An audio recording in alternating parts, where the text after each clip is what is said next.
Hi అండి, welcome to our channel story telling by Purna. ఈరోజు నేను మీకు వినిపించబోతున్న కథ భర్త అజమాయిషి. మరి ఆ కథలోకి వెళ్దాం రండి. లత, ఇదిగో సంతకాలు పెట్టు అన్నాడు హేమంత్. ఆ పిలుపుకి ఉలిక్కిపడిన లత విర్రిదానిలా భర్తని చూస్తూ అతను అందిస్తున్న కాగితాల్ని అందుకుంది. నీ పేర బ్యాంకులో 50,000 రూపాయలు వేశాను. అది కాక నెల నెల నీ తిండికి ఇతర ఖర్చులకి ఎంత కావాలో చెప్పు, పడేస్తాను. ఈ కాగితాల మీద సంతకాలు పెట్టావంటే నా పరపతి ఉపయోగించి నీకేం కావాలన్నా చేస్తాను అంటూ ఠీవీగా నిలబడి అడుగుతున్న హేమంత్ని సూటీగా చూడలేక తలదించుకుని లోపలికి వెళ్ళిపోయింది లత. కట్టలు తెగిన గోదావరిలా పొంగుకొస్తున్న కన్నీటిని ఆపుకోలేక ఎక్కిళ్ళు ఏడుపు పైకి వినపడకుండా కొంగు నోట్లోకి కుక్కుని కుమిలిపోసాగింది లత. ఓదార్చేవాళ్ళు ఉరికే ఒట్టేవాళ్ళు లేని ఆ కొంపలో తనని తానే ఓరడించుకుని హేమంత్ ఇచ్చిన కాగితాలను తీసి చదవసాగింది లత. అది లాయర్ చేత రాయించుకొచ్చిన విడాకుల నోటీసు. దేశంలో ఎందరో విడాకులు తీసుకున్న వారిని చూసింది, కానీ తన కేసు మాత్రం చాలా విచిత్రమైంది. పెళ్ళైన కొత్తలో లత హేమంతులను చూసిన వారు మేడ్ ఫర్ ఈచ్ అదర్ అనేవారు. ఆ దంపతులు అందచందాలు అన్యోన్యత చూసి ఆనందించేవారు కొందరైతే అసూయపడేవారు మరికొందరు ఉండేవారు. ఆ దాంపత్యాన్ని చూసి ఓర్వలేని వారిలో నేనూ ఉన్నానంటూ అగ్నిహోత్రుడు ఒకరోజు వంట చేస్తున్న లతని ఆక్రమించుకుని మాంసం ముద్దం చేసేశాడు. కొద్ది నెలల పాటు ఆసుపత్రిలో ఉన్న లత ఆకారం మారిపోయి ప్రాణాలతో మాత్రం తిరిగొచ్చింది. శరీరం అంతా ముడుచుకుపోయి కాలిపోయిన మచ్చలతో వికృతంగా తయారైంది. వేలకు వేలు ఖర్చు పెట్టి ఎంతో బాధ్యతగా వైద్యం చేయించి బతికించి ఇంటికి తీసుకొచ్చిన భార్యతో మాత్రం ఇదివరకులాగా ఉండలేకపోతున్నాడు హేమంత్. ఈ సంఘటన జరిగిన కొద్ది కాలం తర్వాత తీసుకున్న నిర్ణయానికి ఫలితమే ఈ విడాకులు. నా భార్య అంటే నా హోదాకి తగినట్లు ఉండాలి. పార్టీలకి ఫంక్షన్లకి వెంటకు తీసుకువెళ్తే నిన్ను నలుగురు చూసి హేమంత్కి తగిన భార్య అని అనాలి. నీ ఈ అనాకార్యతనాన్ని ఏ ఒక్కరూ సానుభూతితోనూ జుగుప్సతోనూ కానీ చూస్తే నేను సహించలేను. నిన్ను నా వెంట తీసుకువెళ్తే వాళ్ళు నిన్ను చూసే ప్రత్యేకమైన చూపుల్ని చూస్తూ నేను తట్టుకోలేను. కాబట్టి నేను నీతో కాపురం చెయ్యలేను అన్న హేమంత్ మాటలు చెవుల్లో గింగురమంటున్నాయి. ఆ మాటలను అమలుపరుస్తూ గత కొద్ది రోజులుగా తనతో కారులో రోజు ఓ అమ్మాయిని తీసుకొస్తున్నాడు. తన ఎదుటే వాళ్ళిద్దరూ చనువుగా మసలడం సహింపరానిదయింది. ఇద్దరూ సినిమాలకి షికార్లకి తిరగడమే కాకుండా త్వరలో పెళ్లి చేసుకోబోతున్నట్లుగా కూడా నిర్భయంగా చెప్పిన హేమంత్ మాటల్ని మోగదానిలాగా విన్నది. లత ఆలోచనలు ఒక్కసారిగా కొన్నేళ్ల వెనక్కి పరుగెత్తాయి. జ్ఞానం లేని వయసులో తల్లిని పోగొట్టుకున్న ఆ లోటును కనబడకుండా తండ్రి లతను అరచేతుల్లో పెట్టుకు పెంచి పెద్ద చేశాడు. ఆమె ఆడింది ఆట, పాడింది పాటగా సాగిన ఆమె జీవితంలో ఎన్నడూ దేనికి కష్టపడి ఎడగదు. తండ్రి కూతురు కోసం మళ్ళీ పెళ్లి కూడా చేసుకోకుండా అతని జీవితాన్నంతా తనకే ధారపోసాడన్న అభిమానంతోనైనా తండ్రి కోరిక తీర్చలేదు. అదే తండ్రి తన్ని డాక్టర్ చేయాలన్న కోరిక. డాక్టర్ అవ్వకపోవటం మాట అటు ఉంచి అసలు చదువంటే అయిష్టత చూపే లత 10వ క్లాస్ దాకా బలవంతాన స్కూలుకు వెళ్ళి ఇంకా చదవనని మంకుపట్టు పట్టడంతో కూతుర్ని నొప్పించడం ఇష్టం లేక ఒప్పించలేక ఓడిపోయిన తండ్రి ఆమె భవిష్యత్తు తీర్చిదిద్దడానికి మార్గాన్ని ఆలోచించి ఓ బేదింటి నుంచి డిగ్రీ చదువుతున్న అబ్బాయిని చూసి తెచ్చి అతనికి తన కూతుర్నిచ్చి పెళ్లి చేసి ఎంకామ్ ఆ పైన ఎంబీఏని చెప్పించి తన ఆస్తులు కొంత అమ్మి కారు పార్టుల వ్యాపారం పెట్టించి మిగిలిన ఆస్తంతా కూతురి పేరు రాసి వారి అభివృద్ధి అన్యోన్యతను చూసి కొన్నాళ్లకి నిశ్చింతగా కళ్ళు మూశాడు. వ్యాపారం కాస్త పుంజుకుని మంచి లాభాలు రావడంతో వందల్ని వేలు, వేలని లక్షలు, లక్షల్ని కోట్లు చేయాలన్న ఆలోచనలు రాసాగాయి హేమంత్కి. దాంతో లత ఆస్తంతా కూడా అమ్మి పెట్టుబడి పెట్టడమే కాకుండా వ్యాపారాన్ని హైదరాబాదు, ఢిల్లీల వంటి పట్టణాలకి తరలించి అక్కడ మంచి లాభాలు రావడంతో మకాం కూడా ఢిల్లీకి మార్చేశాడు. ఇప్పుడు ఢిల్లీలో పెద్ద మేడ కొన్నాడు. కారులో తప్ప ఊళ్ళో తిరగటం లేదు, విమానాల్లో తప్ప ఊళ్ళు వెళ్ళడం లేదు. ఇల్లంతా విదేశీ సామాన్లతో కళకళలాడిపోతోంది. ఆనందం, ఐశ్వర్యం అంతా లత హేమంతుల మధ్య బంధింపబడి ఉందా అన్నట్లు ఉంది వారి సంసారం. ఆ ముచ్చటైన సంసారంలో వారి ప్రేమ పంటగా ఉదయించిన చిన్నారికి వసంత్ అని పేరు పెట్టుకున్నారు. వసంతకి ఇప్పుడు 5వ సంవత్సరం. తెలిసి తెలియని వయసు. తల్లిని ఈ స్థితిలో చూసి కొన్నాళ్ళు భయపడి దగ్గరకు రాలేదు ఆ బిడ్డ. తర్వాత తల్లిని వదలకుండా అంటిపెట్టుకుని తిరగసాగాడు. ఈ మధ్య తల్లి దిగులుగా కూర్చోవడం, కుమిలి కుమిలి ఏడవడం ఆ పసి హృదయాన్ని పిండసాగింది. చిన్నారి చేతులతో తల్లిని నోరడించే కొడుకుని హక్కున చేర్చుకుని మరింత బాధపడేది లత. లత మీద ప్రేమ తగ్గిన హేమంతు వసంత్ని కూడా ఇదివరకులాగా చెరదీయడం మానేశాడు. అది గ్రహించిన వసంత్ తండ్రిని చూడగానే బెదిరిపోయి తల్లి దగ్గరికి వెళ్ళిపోయాడు.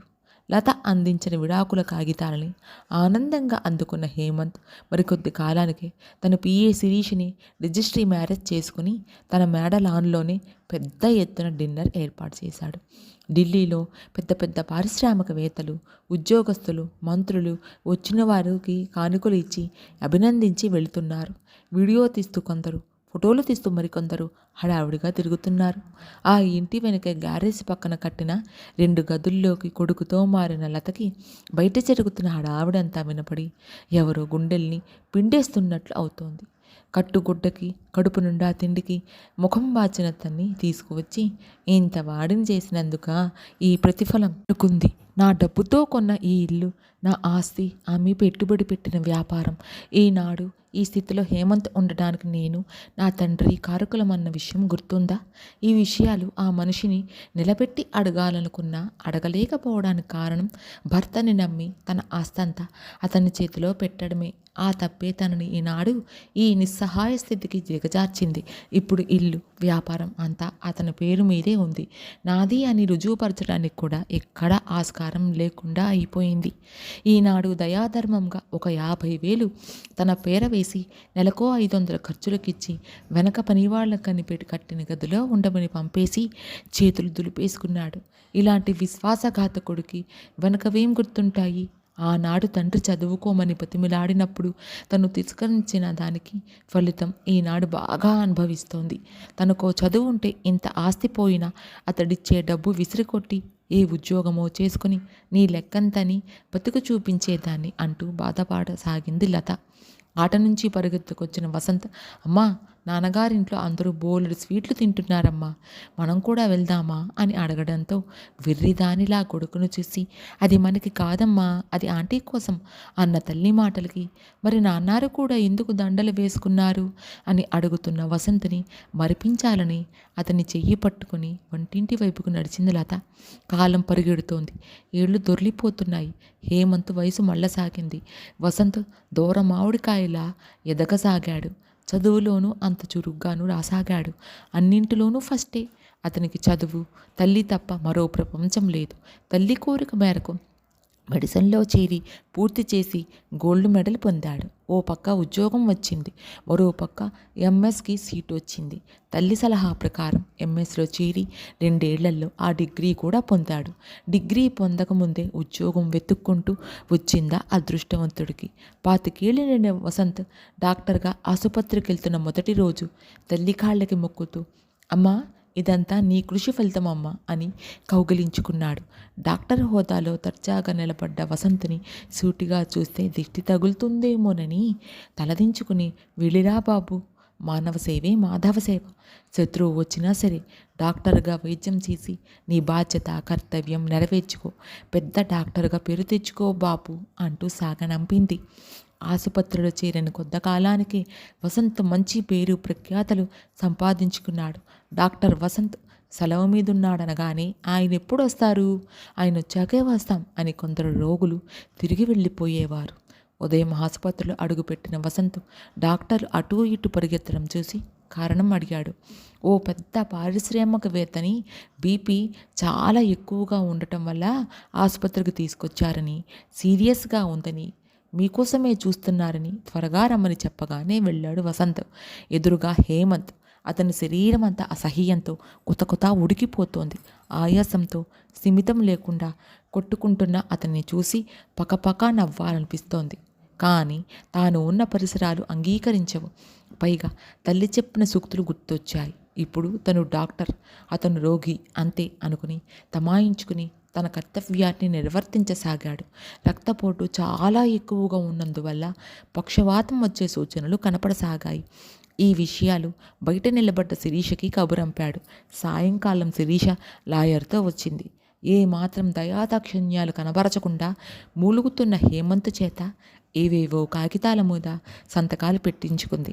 జాగ్రత్తగా వాటిని పర్సులో దాచుకుని వెళ్ళిపోయింది.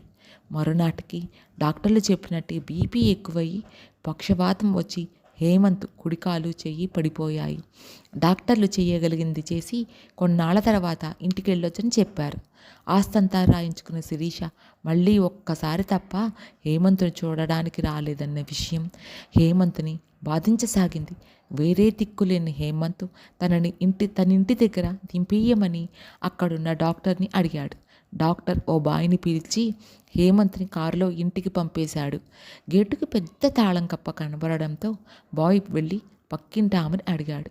వారం రోజుల నుంచి శిరీష ఇంటికి రావడం లేదని చెప్పింది ఆమె. బాయ్ నోట ఆ మాటలు విన్న హేమంత్ మొదలు నరికిన మానులాగా కూలబడిపోయాడు. బుర్రలో కోటాను కోట్ల ఆలోచనలు స్థిమితం లేకుండా చేస్తున్నాయి. ఆస్తంతా రాయించుకుని ఈ అవిటివాడు ఇంకెందుకని ఎటో ఉడాయించిందన్నమాట అనుకున్నాడు. చేసిన తప్పులు కాదు పాపాలు ఒక్కొక్కటే గుర్తొస్తున్నాయి. ఇదంతా ఆ మహా ఇల్లాలు ఉసిరే అనుకున్నాడు. ఆసుపత్రిలో తన కొడుకే తనకి వైద్యం చేస్తున్నాడని హేమంత్కు తెలుసు. కానీ సిగ్గుతో తను రోగిగా డాక్టర్ అని సంబోధిస్తూ మాత్రం అతనితో మాట్లాడాడే తప్ప తండ్రిగా కొడుకుని పలకరించలేదు. వసంత్ కూడా తన పట్ల అలాగే ప్రవర్తించడం గ్రహించలేకపోలేదు. మొదట్లో అతని తల్లికి చేసిన దానికి తన్ని ఏ విషమో ఇచ్చి చంపేస్తాడని భయపడ్డాడు. ఇప్పుడు అలా చేసినా బాగుండేదేమో అనిపిస్తుంది. తల్లికి చేసిన అన్యాయానికి వసంత్ తన్ని చంపి కసి తీర్చుకోలేదు. కానీ దేవుడు కాలు చెయ్యి లేకుండా చేసి తనని చావకుండా బతకకుండా వదిలేసి ప్రాయశ్చిత్తం చేశాడు. లతకి అనాకారి అయిందని విడాకులిచ్చాను. నా కాలు చెయ్యి మూతి వంకరపోయి ఇప్పుడు ఎంతో వికృతంగా తయారయ్యాను. పైగా వసంత్ ఎదురుగా ఇలా అవిటిగా అనాకారిగా పడుండటం అవమానంగాను బాధగాను ఉంది. నా ఈ అవతారం చూస్తే శిరీష అసహించుకుంటుంది. అప్పుడు నేను చేసిన పని ఇప్పుడు శిరీష చేస్తే తనలో చలనం కలిగింది. బాధపడుతున్నాను. ఎక్కడ దింపమంటారు సార్ అన్న బాయ్ మాటలకి ఈ లోకంలోకి వచ్చిన హేమంత్లో ఏదో ఆశ చిగురించింది. వసంతకి నా మీద కక్ష లేకపోబట్టే నాకు నిర్మలమైన మనసుతో వైద్యం చేశాడు. వసంత్ కూడా తల్లి లాంటి దయార్థ హృదయమే. తల్లి పోలికే. వెళ్తే ఇద్దరూ కాదనరు అనుకుంటూ వెనక చిన్న ఇల్లు ఉంది, కారు అటు పోని అన్నాడు. నెమ్మదిగా కారు తీసుకువెళ్ళి ఆ ఇంటి పక్కగా ఆపుచేసి తలుపు తీశాడు. ఆ ఇంటి తలుపులు తెరిచే ఉన్నాయి. ఏ ముఖం పెట్టి లోపలికి వెళ్ళాలి అని సందేహిస్తున్నాడు. ఆ ఇంటిలో నుంచి మాటలు గట్టిగానే వినబడుతున్నాయి. అవి ఇద్దరి ఆడవాళ్ల గొంతుకులవి. బాగా పరిచయమైనవే. లతగారు, ఇది మీది, మీ సొంతం. నేను మీకు దానం ధర్మం చెయ్యటం లేదు. మీది మీకు ఇవ్వడానికి వచ్చాను. ఏదో ఆవేశంలో యవ్వనపు వేడిలో చాలా తప్పు పని చేశాను. హేమంత్ మీకు చేసిన అన్యాయానికి దేవుడు ఆయనకి చేసిన శాస్తి కళ్ళారా చూశాను. ఆ సంఘటన నాకు షాక్ తగిలింది. అదే నా కళ్ళు తెరిపించింది. ఆ వెంటనే నా మీద నాకే అసహ్యం పుట్టింది. వెంటనే బుద్ధి తెచ్చుకొని లాయర్ చేత కాగితాలు రాయించి ఆయన చేత సంతకాలు పెట్టించి తీసుకున్నాను.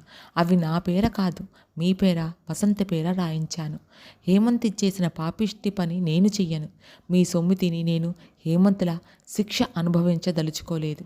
హేమంత్ రోగమే నా కళ్ళు తెరిపించి ఈ పని చేయించింది. ఈరోజు మీ ఆస్తి మీకు అప్పచెప్పడానికి వచ్చాను.